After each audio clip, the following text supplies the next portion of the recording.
So Scott, you are the still editor-in-chief of the AOMCI? Just the magazine. Oh, yeah. Just the magazine, yeah. okay. Antique outboard. Yeah, right. Yeah. And how did you ever get into the antique outboards? When did your interest start? Well, I've been interested in the old motors, I guess, most of my life. I started in 1956 with outboards, and so now what I was considering a current motor now has become a classic. But I always had motors from the time I was 9 or 10. Okay. And when I was in early adulthood, I was up in Newfane, Vermont, and happened upon this flea market.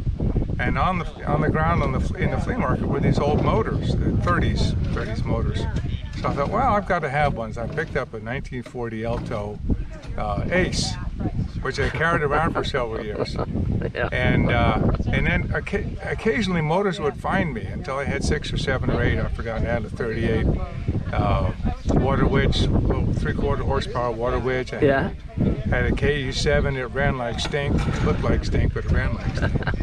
And bought it for 20 bucks off an aluminum scrap pile, stuff like that. And in the mid 80s, I decided to buy an electronic keyboard because I thought I'd want to learn how to play.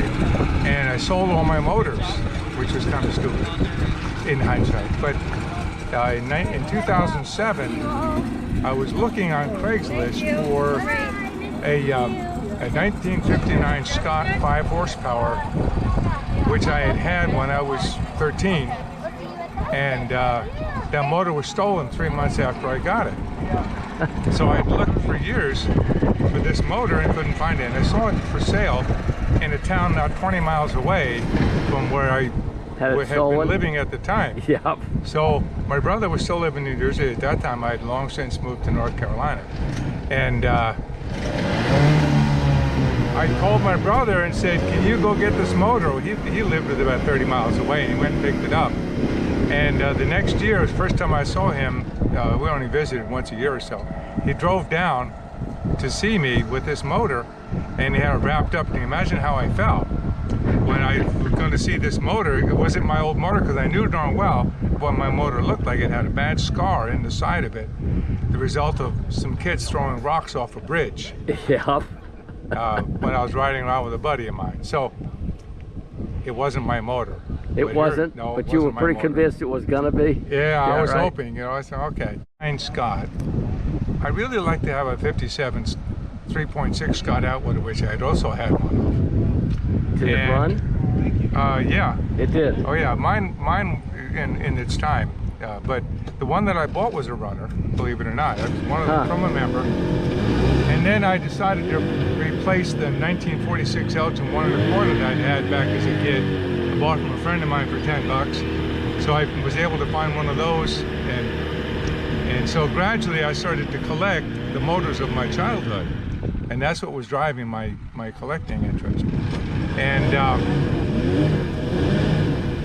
probably 4 or 5 years ago now, I saw, I've forgotten how I connected with a fellow in New Hampshire that had a 1961 Mercury Merc 60 early production, which is the one that the motor of my, my favorite motor of all of those years, the early years.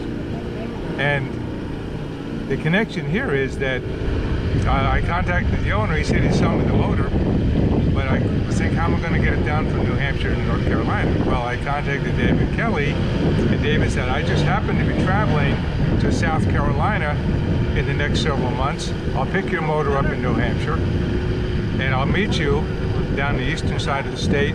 I drove a couple hours. Yeah. And I met him, and he had the motor. And so that's how you met David. So that's how I met David. So when did you join the club, though? I joined in 2008. Oh, so you haven't been a member of this club for a long time. No, you've been an outboard nut. Yep. Okay. I was a member from 81 through 83 or thereabouts. Okay. When I had that first group, but when I sold that group, I thought, well, what's the point? Yeah, I hear you. So I let my membership lapse. And it wasn't until I started my collection I said, wonder if those guys are still around. Well, they were. And it's been great. Yeah. And then I knew the magazine was struggling because I was reading the magazine, and I got to know Richard, the publisher, and he said, you know, we really need an editor, because he was doing it himself, and the magazine was becoming late. Yeah. He was having a terrible time. I thought, well, that's what I did as a living, in technical editing, not. Yeah.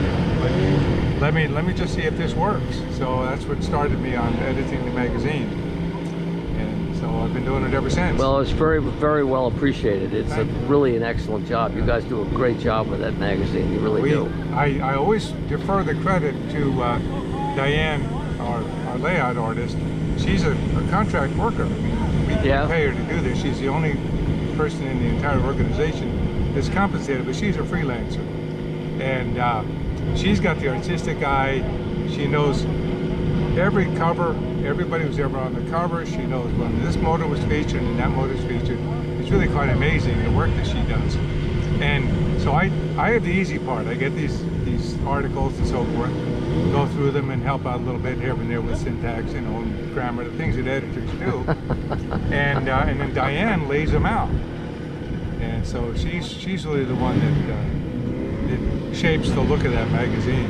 All right. Well, you guys do a great job. I mean, it's a lot of work. I know that, doing this.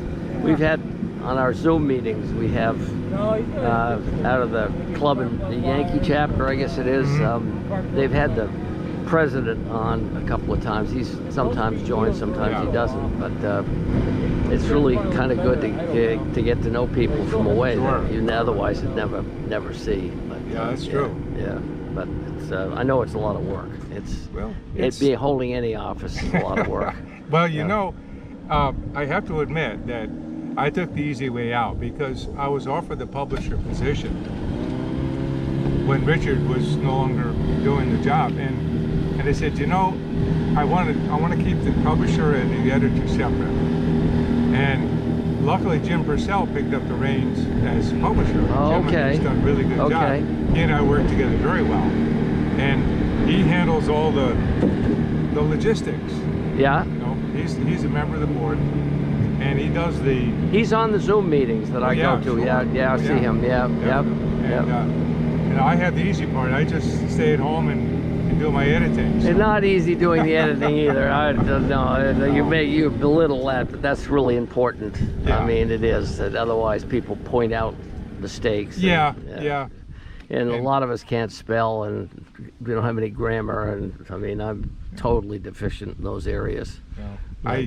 What started that profession? I was a manufacturing engineer, and out of a factory. Yeah. And in 1996 or so, I was working 14-hour days, 7 days a week. And my wife Trish said, "Don't keep doing this. You got to." She said, "I'm working. I'll support you for a year. Go find something else to do." And good deal. So you know, it was taking its toll on me physically as well in our marriage. So I did that for a year, and I tried to be a fiction writer. And you don't do that in a year's time. You know, for one thing, I didn't know what to do, but I managed to. I lucked into a situation in which an organization that was training people in plastics manufacturing techniques and materials. That's what I came out of. I was a factory engineer in a plastics operation. Actually, a plant of the Electrolux Corporation, who was making hoses and handles and all manner of things for the Electrolux vacuums. So I spoke the language, and these guys took me on as a freelance marketer for them, because they were just getting started. Cool. And one day I was there in the office with them, and I read this manuscript written by a brilliant PhD chemist from DuPont. He had written this book about injection molding. Yeah. Very abstruse kind of, for operators and technicians. And I read it, and they said, "Bud, could you use an editor?" I said, "Yeah, okay, read it over." So I went through it. I thought, you know, I can do this. And he looked at it. He was so happy with the result. And the organization then hired me to go through all of their existing training materials and bring them up to date, you know, and also to do some of the cleanups. Right. And from there, I branched out into marketing myself to do that work, and I did those writing and editing both. I did a lot of manuals for manufacturing for the state of North Carolina through the community college system. So I had exposure to all these different plants and different procedures and processes, got outside the plastics a little bit, but it was a nice living for 15 years. All right. And if I retired 5 years ago, almost exactly 5 years ago, at age 70, I said, it's time, pull the plug. And you couldn't stand missing the pain, so you went right back into it with the AOMCI, right? Okay. Well, yeah. Actually, starting in 2014 I started with the magazine. That was some of my busiest times with it being a freelancer. And there were times when, there was some time pressure. Yeah. But I thought, this is long term. When the day comes I retire, this will still be for me to enjoy and do and so forth. Yeah. So I stayed with it, and I survived it.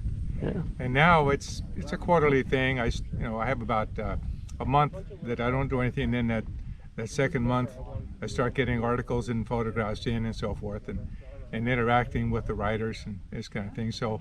And then we have a fairly busy couple of weeks before. Usually, unless I have some prior arrangement with the author, I'll say, what do you think about the changes that I've done here? Because if that person says, no, I don't want you changing anything. We have one writer who does that. I can't do anything, and that's fine. Yeah. It's what he wants to do. But most of them say, that's what I wanted to say. Yeah. So it's good we have this partnership, and it works out really well. All right. Well, very good, Scott. Thank you very much. Thank you, Lincoln. Great.